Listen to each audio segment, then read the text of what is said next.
Maybe I'll order some pizza. Hello, little man. Please come. Wait! What? Do you want to reduce weight, save money, delicious, fiber-rich food? Yes. Let me serve you a meal that is so good and easy to make that you cannot resist. Millet Masala.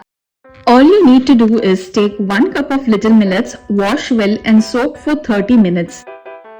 Now boil just like rice along with 2 cups of water. Once little millets are boiled, immediately transfer to the plate to avoid forming clumps. Now in a pan, roast 1 cup of peanuts, few garlic and curry leaves and red chilies. Roast this and add to grinder once cooled. Now add salt as required and grind it. Now take a pan, add 1 teaspoon of oil, few mustard and cumin seeds and curry leaves and 1 red chili. In this, add boiled little millets, mix well and add this peanut powder as per your requirements. It will taste heavenly.